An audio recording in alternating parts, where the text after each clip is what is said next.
আগের দিন আমরা রাউলস ল পড়লাম, আজকে পড়ব আদর্শ এবং অনাদর্শ দ্রবণ, আইডিয়াল এবং নন আইডিয়াল সলিউশন। প্রথমেই আসছি আইডিয়াল সলিউশন বা আদর্শ দ্রবণ। আদর্শ দ্রবণ কোনগুলো? যে সমস্ত দ্রবণগুলো যে কোনো উষ্ণতা ও গাঢ়ত্বে রাউলস ল বা রাউল্টের সূত্র মেনে চলে তাদেরকে বলা হচ্ছে আদর্শ দ্রবণ।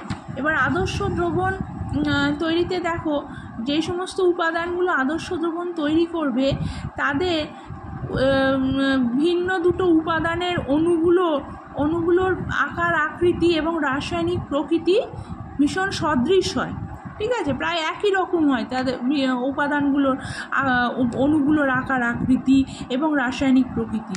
এবং দেখা যায় যে বিশুদ্ধ উপাদানগুলোর অণুগুলোর মধ্যে যে আন্তরাণবিক আকর্ষণ বল দুটো ভিন্ন দ্রবণ তৈরির পর দুটো ভিন্ন অণুর মধ্যে আন্তরাণবিক আকর্ষণ বলও প্রায় সমান হয়। ঠিক আছে, তখনই এরা আদর্শ দ্রবণ, সেই উপাদানগুলোই আদর্শ দ্রবণ তৈরি করতে পারে। যেমন এ আর বি যদি দুটো বিশুদ্ধ তরল দিয়ে একটা আদর্শ দ্রবণ তৈরি হয়, এ এবং বি এর আণবিক আকার আকৃতি এবং রাসায়নিক প্রকৃতি যেমন সদৃশ হয়, আবার একই অণুগুলো অর্থাৎ দুটো এ অণুর মধ্যে আকর্ষণ বল যা হবে আন্তরাণবিক আকর্ষণ বল, বা দুটো বি অণুর মধ্যে আন্তরাণবিক আকর্ষণ বল যা হবে এ বি মধ্যেও আন্তরাণবিক আকর্ষণ বল প্রায় সমান হয়, তখনই তারা আদর্শ দ্রবণ তৈরি করে। তাহলে আদর্শ দ্রবণ গঠনের শর্ত কি? 1 নম্বর হচ্ছে উপাদান কণাগুলির আণবিক আকার আকৃতি এবং রাসায়নিক প্রকৃতি সদৃশ হতে হবে। আর 2 নম্বর হচ্ছে একই উপাদানের অণুগুলির পারস্পরিক আকর্ষণ বল যা হবে ভিন্ন উপাদানগুলোর অণুগুলোর পারস্পরিক আকর্ষণ বল প্রায় সমান হবে। ঠিক আছে, তাহলে আদর্শ দ্রবণের বৈশিষ্ট্য কি? 1 নম্বর প্রথমেই বললাম যে আদর্শ দ্রবণ সব উষ্ণতা গাঢ়ত্বে রাউলস ল মেনে চলে, অর্থাৎ উপাদানগুলোর যা তোমার আংশিক বাষ্পচাপ সেটা হবে, দেখো যদি দুটো বিশুদ্ধ তরল এ আর বি হয় তাহলে পিএ অর্থাৎ এর হচ্ছে আংশিক বাষ্পচাপ equals to X A into P A 0, P B equals to X P P B 0, আর total vapour pressure P equals to P A plus P B equals to X A P A 0 এ প্লাস এক্সবি পিবি 0। এগুলো নিশ্চয়ই বলার দরকার নেই যে এক্সএ কি ইন্ডিকেট করছে। এক্সএ হচ্ছে এর হচ্ছে তোমার মোল ভগ্নাংশ দ্রবণে, আর পিএ 0 হচ্ছে এর হচ্ছে বিশুদ্ধ উপাদানের বাষ্পচাপ, এর বাষ্পচাপ, আর এটা হচ্ছে বিশুদ্ধ পিবি হচ্ছে বিশুদ্ধ বি এর বাষ্পচাপ, এক্সবি হচ্ছে দ্রবণে বি এর মোল ভগ্নাংশ, তাই তো? এগুলো অবশ্যই মেনশন করে দিতে হবে। ঠিক আছে, কোনটা কি ইন্ডিকেট করছে। আচ্ছা, 2 নম্বর হচ্ছে আদর্শ দ্রবণের বৈশিষ্ট্য হচ্ছে, দেখো যেহেতু আদর্শ দ্রবণে একই অণুগুলোর মধ্যে যা পারস্পরিক আকর্ষণ বল এবং দুটো ভিন্ন অণুগুলোর মধ্যে আকর্ষণ বল প্রায় সমান এবং তাদের আকার আকৃতিও সাদৃশ্য রয়েছে, এই সমস্ত সুতরাং দ্রবণ প্রস্তুত করার পর দেখা যাচ্ছে যে তাদের গড় আন্তরাণবিক অণুগুলোর মধ্যে গড় আন্তরাণবিক দূরত্বের বিশেষ কোনো পরিবর্তন হচ্ছে না। তাহলে কি হবে? যে উৎপন্ন দ্রবণের আয়তন উপাদানগুলোর মোট আয়তন যদি যোগ করি প্রায় সমান হবে, অর্থাৎ delta V mixing equals to 0, delta V mixing equals to 0। অর্থাৎ দেখো যদি 10 ml এ আর 20 ml বিকে মিশ্রিত করে যদি দ্রবণ তৈরি করা হয় এবং দ্রবণটা যদি আদর্শ দ্রবণ হয় তাহলে উৎপন্ন দ্রবণের আয়তন অবশ্যই 10 + 20 ইকুয়ালস টু 30 মিলিলিটার হবেই। ঠিক আছে, আচ্ছা 3 নম্বর বৈশিষ্ট্য কি? আদর্শ দ্রবণ প্রস্তুতির সময় কি হয়? উপাদান অণুগুলোর আন্তরাণবিক আকর্ষণ বলে যেহেতু কোনো পরিবর্তন হয় না, তাই দ্রবণ তৈরির সময় কোনো রকম তাপের উদ্ভবও হবে না, শোষণও হবে না, অর্থাৎ তাপের কোনো পরিবর্তন হবে না, অর্থাৎ delta H solution equals to 0। এবারে দেখো আদর্শ দ্রবণ কিন্তু বাস্তবে দেখা যায় না, বা মোটামুটি আদর্শ দ্রবণের মতো আচরণ করে কিন্তু পুরোপুরি করে না। যেমন বেনজিন টলুইন এর দ্রবণ, ইথাইল ব্রোমাইড ও ইথাইল আয়োডাইডের দ্রবণ, এন হেক্সেন ও এন পেন্টেনের দ্রবণ, হ্যাঁ এইগুলো হচ্ছে মোটামুটি আদর্শ দ্রবণের ন্যায় আচরণ করে। পুরোপুরি আদর্শ দ্রবণ হচ্ছে সেরকম পাওয়া যায় না, ঠিক আছে। এবার আমরা আসছি নন আইডিয়াল সলিউশন। তাহলে আদর্শ দ্রবণ আমরা বলছি যে রাউলস ল মেনে চলে, তাহলে যেই সমস্ত দ্রবণগুলো রাউলস ল মেনে চলে না তাদেরকেই আমরা বলবো নন আইডিয়াল সলিউশন। বাস্তবে বেশিরভাগ মানে সবই নন আইডিয়াল সলিউশন, রাউলস ল কেউই পুরোপুরি মেনে চলে না, ঠিক আছে। তাহলে অনাদর্শ দ্রবণের ক্ষেত্রে কি হবে, যে উপাদানগুলো তাদের ভিন্ন উপাদানের অণুগুলোর তোমার আকার আকৃতি এবং রাসায়নিক প্রকৃতি ভিন্ন হবে, তাই তো, এবং তাদের মধ্যে বিশুদ্ধ উপাদানের অণুগুলোর মধ্যে যে আন্তঃআণবিক আকর্ষণ বল, হ্যাঁ, ভিন্ন উপাদানের আন্তঃআণবিক আকর্ষণ বলের থেকে তার ডিফারেন্ট হবে, তাই তো। তাহলে এক্ষেত্রে ডেল্টা ভি, তাহলে যখন আমি দ্রবণ তৈরি করছি দ্রবণের মোট আয়তন উপাদানগুলোর মোট আয়তনের যোগফলের থেকে আলাদা হবে, তাই তো। এবং যেহেতু আন্তঃআণবিক আকর্ষণ বলও চেঞ্জ হয়ে যাচ্ছে, তাহলে তোমার দ্রবণ প্রস্তুতিতে নিশ্চয়ই তাপের উদ্ভব হবে অথবা শোষণ হবে, তাই তো। তাহলে ডেল্টা এইচ মিক্সিংও নট ইকুয়ালস টু 0 হবে এবং ডেল্টা ভি মিক্সিংও নট ইকুয়ালস টু 0 হবে, ঠিক আছে। অনাদর্শ দ্রবণ উদাহরণ, বাস্তবে প্রায় সব দ্রবণই অনাদর্শ দ্রবণের মতো আচরণ করে, যেমন ইথানল, সাইক্লোহেক্সেনের দ্রবণ, জল, নাইট্রিক অ্যাসিডের দ্রবণ, ইথাইল অ্যালকোহল, জলের দ্রবণ ইত্যাদি, ঠিক আছে।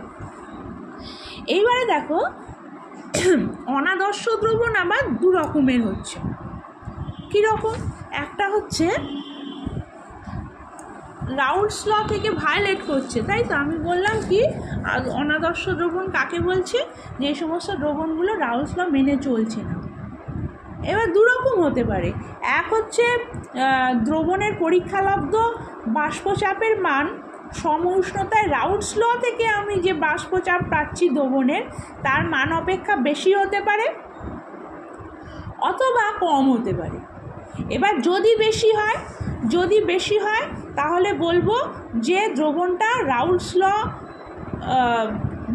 বা আদর্শ আচরণ থেকে ধনাত্মক বিচ্যুতি বা পজিটিভ ডেভিয়েশন দেখাচ্ছে।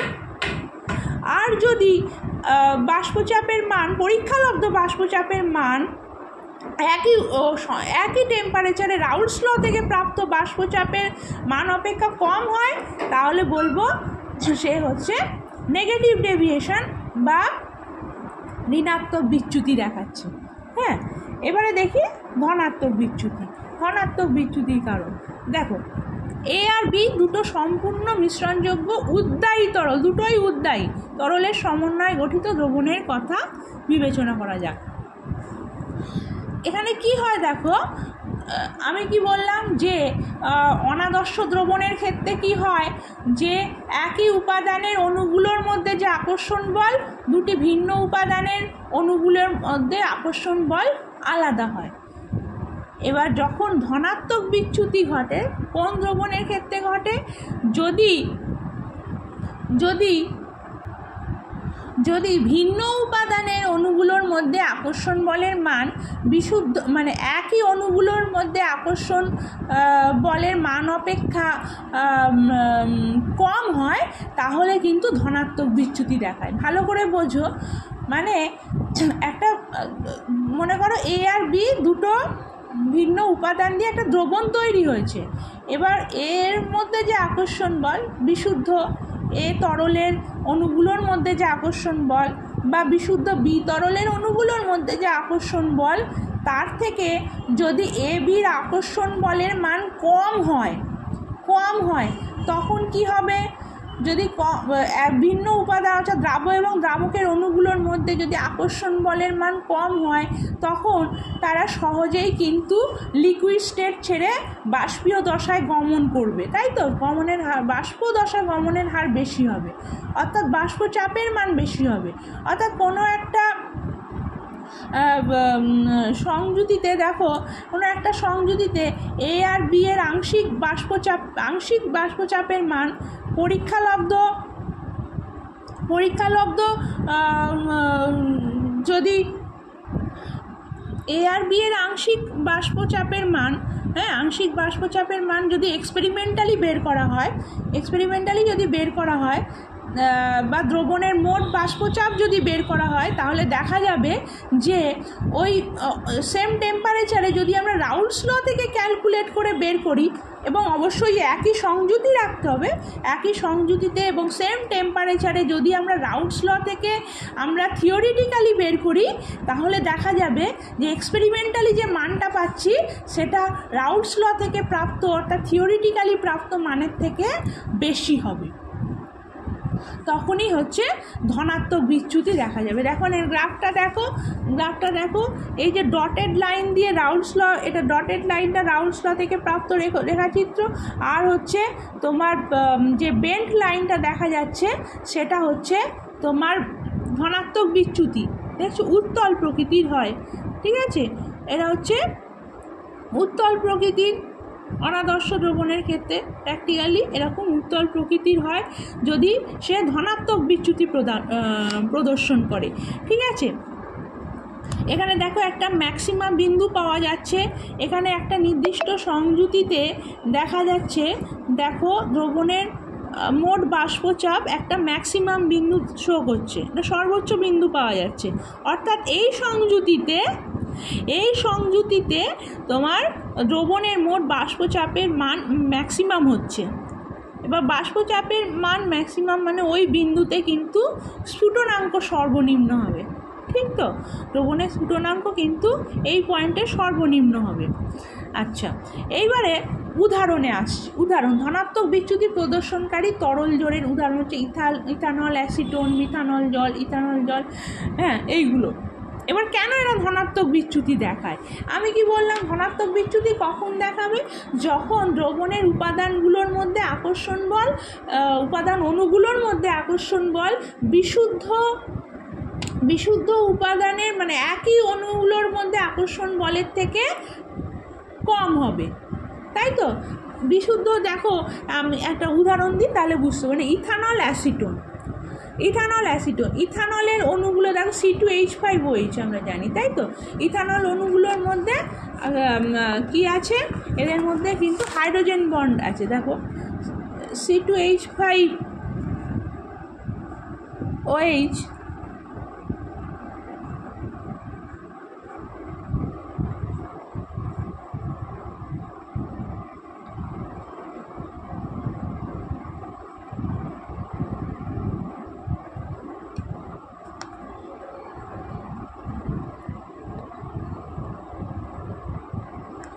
দেখো দুটো ইথানল অণুর মধ্যে কিন্তু হাইড্রোজেন বন্ডিং রয়েছে, হ্যাঁ, এরকম অনেকগুলো পরপর ইথানল অণু পরপর কিন্তু হাইড্রোজেন বন্ড দ্বারা যুক্ত হয়, তাই তো। হাইড্রোজেন, তাহলে এই উপাদানগুলো যদি আমরা বিশুদ্ধ ইথানল ধরি তাহলে কিন্তু দেখো ইথানল অণুগুলো কিন্তু সহজে লিকুইড স্টেট ছেড়ে যেতে চাইবে না তোমার বাষ্পীয় দশায়, তাই তো, কারণ এদের মধ্যে অণুগুলোর মধ্যে একটা হাইড্রোজেন বন্ড, এবার যদি হাইড্রোজেন বন্ড রয়েছে, তাই তো, তাহলে এদের আন্তরাণবিক আকর্ষণ বল অনেক বেশি।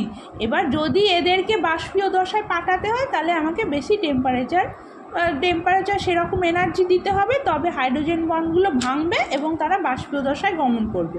এ হচ্ছে ইথানল।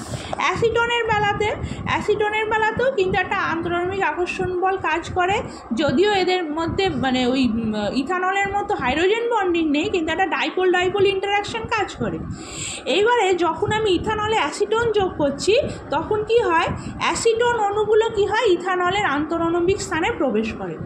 তার জন্য কি হয়, ইথানলের যে হাইড্রোজেন বন্ডগুলো ভেঙে যায়, হাইড্রোজেন বন্ডগুলো ভেঙে যাওয়ার ফলে সহজ হয় ইথানল অণুগুলো লিকুইড স্টেট ছেড়ে বাষ্পীয় দশায় যেতে, তাই তো, বাষ্পীয় দশায় যেতে।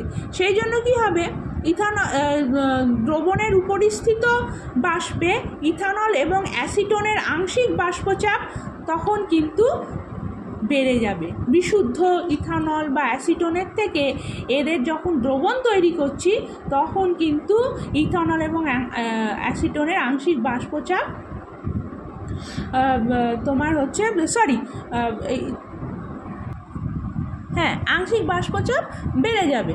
আংশিক বাষ্পচাপ বেড়ে যাওয়ার দরুন আমরা এক্সপেরিমেন্টালি দেখা যাচ্ছে যে বাষ্পচাপটা মানে ইথানল এবং অ্যাসিটোনের আংশিক বাষ্পচাপ বা দ্রবণের মোট বাষ্পচাপ আমরা যেটা পাচ্ছি সেটা হচ্ছে আমরা রাউল্টস ল থেকে যে গণনা করে যেটা বার করছি থিওরিটিক্যালি, তার থেকে কিন্তু প্র্যাকটিক্যালি অনেক বেশি হচ্ছে। কেন বেশি হচ্ছে বুঝলে নিশ্চয়ই? এই হচ্ছে ব্যাপার। এরপরে আমরা আসছি তাহলে অনাদর্শ দ্রবণ প্রথম প্রকার আমরা বললাম যে ধনাত্মক বিচ্যুতি দেখাবে, উদাহরণও আমরা দেখালাম, ঠিক আছে। এবার আসছি ঋণাত্মক বিচ্যুতি। ঋণাত্মক বিচ্যুতি গ্রাফ দেখো এইরকম বোঝাচ্ছি, দেখো